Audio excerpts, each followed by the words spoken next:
अस्सलाम वालेकुम वरहमतुल्लाहि वबरकातुहू। एक भाई ये सवाल कर रहे थे कि मुफ्ती साहब, झूठ बोलना कैसा है और कब झूठ बोलना जायज़ है। माशाअल्लाह ये बहुत अच्छा सवाल है। सबसे पहली बात ये समझ लें कि इस्लाम में झूठ बोलना यकीनन नाजायज़ व हराम है। अल्लाह के रसूल सल्लल्लाहु अलैहि वसल्लम ने बहुत सारी वईद झूठ के ताल्लुक़ से भी इरशाद फरमाया है और कुरान मुक़द्दस में सराहत के साथ झूठ के ताल्लुक़ से वईदें आई हैं। अल्लाह का खुद फरमान है, अल्लाह ताला ने खुद फरमाया है कि लानतुल्लाहि अलल काज़िबीन, यानी कि झूठों पर अल्लाह ताला की लानत हो। और अल्लाह के रसूल सल्लल्लाहु अलैहि वसल्लम ने इरशाद फरमाया, कहा कि जब कोई बंदा झूठ बोलता है तो उसके झूठ की बदबू से फरिश्ते कोसों मील दूर चले जाते हैं। आप खुद समझ सकते हैं कि अगर हम झूठ बोलते हैं तो हमारी झूठ की जो बदबू निकलती है उससे फरिश्ते कोसों मील दूर चले जाते हैं। आप ये समझ लें कि हम रात दिन झूठ बोलते हैं और हमारे झूठ के बदबू से रहमत के फरिश्ते हमारे करीब नहीं आते हैं, और फिर हम ये है कि वही ज़बान ले करके रब की बारगाह में आकर के दुआ करते हैं। रीज़न यही है कि हमारी दुआ कबूल नहीं होती है। अब यह है कि किन वजहों में झूठ बोलना जायज़ है, कब झूठ बोल सकते हैं, और झूठ जब बोलेंगे तो हमारे नामा अमाल में गुनाह नहीं लिखे जाएंगे, कौन से वजूहात होंगे। तो याद रखें कि झूठ चंद वजहों से बोलना जायज़ है। इन वजूहात अगर पाए जाएं तो यकीनन झूठ बोलना जायज़ है। पहला यह है कि अगर काफिर या जालिम के जुल्म से बचने के लिए अगर आप झूठ बोल रहे हैं, यानी कि अगर कोई काफिर आपको ताक़ुब कर रहा हो या घेर लिया हो और आप यह है कि झूठ बोल देते हैं जिसकी वजह से आपकी जान बच जाए, तो ऐसे मौके पर झूठ बोलना जायज़ है। या कोई जालिम यह है कि आपको मारना चाह रहा हो और ये कह रहा हो कि अगर तू ये काम नहीं करेगा या तुम ये बात नहीं बताएगा तो मैं तुम्हें जान से मार दूंगा, तो आप यह है कि उसको झूठ बोल करके उसकी बातों को टाल सकते हैं। तो ऐसे मौके पर भी झूठ बोला जा सकता है।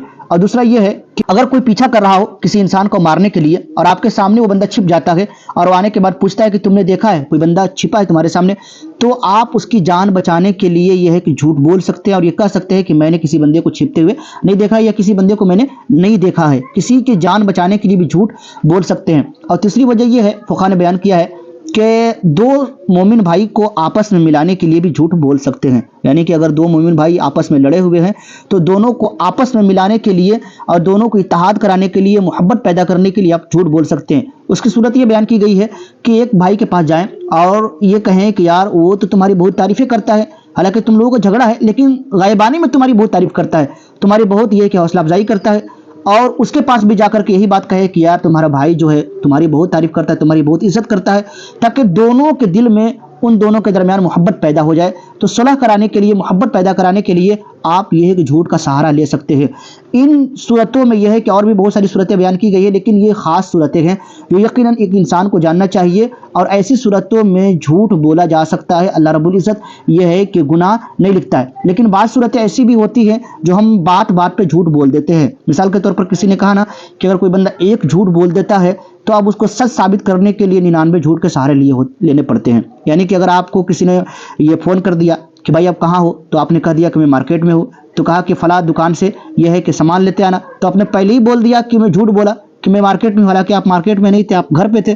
तो अब यह है कि उसने कहा फला दुकान पे से जाना, सामान लेकर के आना, तो आपको झूठ बोलना पड़ेगा यार वो दुकान बंद नहीं है। फिर क्या अगले दुकान पे जाओ, फिर आपको झूठ बोलना पड़ेगा कि वो भी दुकान बंद है।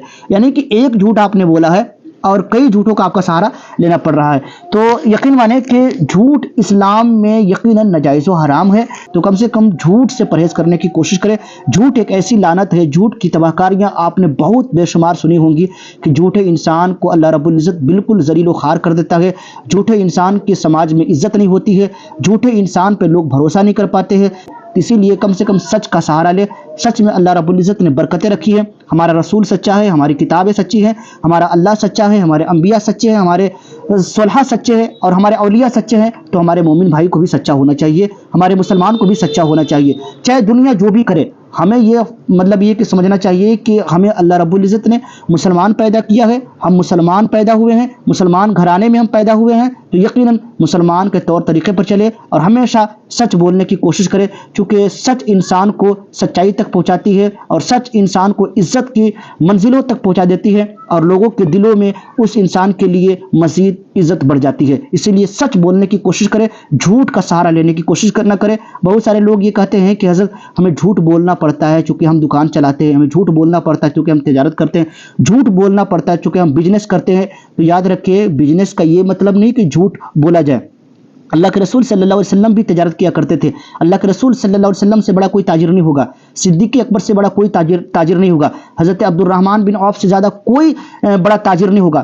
بڑے بڑے لوگوں نے تجارت کیا ہے, لیکن اللہ نے ان کے مالوں میں برکتیں رکھی تھی. کیونکہ وہ لوگ ہمیشہ سچ بولا کرتے تھے, جھوٹ کا سہارا نہیں لیا کرتے تھے. اللہ پر اور اللہ کے رسول صلی اللہ علیہ وسلم پر بھروسہ کیا کرتے تھے کہ اللہ نے جتنا مال جتنا رزق ہمارے مقدر میں لکھا ہوگا وہ مل کے رہے گا, چاہے ہم جھوٹ بولے یا نہیں بولے. بعض لوگ یہ کہ قسم کھا کر کے جھوٹ بول دیتے ہیں, یعنی کہ وہ کہتے ہیں کہ دیکھو یہ کہ میں نے یہ سامان اتنے میں خریدا ہے اور قسم بتا رہا ہوں کہ میں تم سے 2 روپے فائدہ لے کر کے دے رہا ہوں, حالانکہ وہ اتنے میں مال نہیں خریدا ہوتا ہے, پھر بھی قسم کھاتا ہے, جھوٹ بولتا ہے. تو یقیناً ایسے ہی مال جو ہے خرید و فروخت اللہ کے رسول صلی اللہ علیہ وسلم نے منع فرمایا ہے.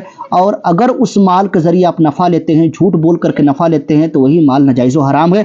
اگر آپ حرام مال کے ذریعے یہ ہے کہ کپڑا پہنتے ہیں یا کھاتے ہیں, حرام رزق کو اپنے پیٹ کے اندر ڈالتے ہیں, تو وہی چیزیں حرام ہوتی ہے اور آپ کی دعائیں اور نمازیں قبول نہیں ہوتی ہے. تو کم سے کم آپ تجارت کرتے ہوں یا بزنس کرتے ہوں تو یہ سمجھ لیں آپ کہ آپ کو ہمیشہ جھوٹ کا سہارا نہیں لے بلکہ سچ کا سہارا لے کر کے اللہ پر بھروسہ کرتے ہوئے یہ سوچے کہ اللہ ہمارے مقدر میں جتنا رزق لکھا ہوگا وہ مل کے رہے گا, چاہے ہم جھوٹ بولے چاہے سچ بولے. تو سچ بول کے ہی حلال رزق کمانے کی کوشش کرے. اسی لیے اس ویڈیو کو زیادہ سے زیادہ شیئر کرنے کی کوشش کیجیے اور اپنے دوستوں تک پہنچانے کی کوشش کیجیے. جزاک اللہ خیر.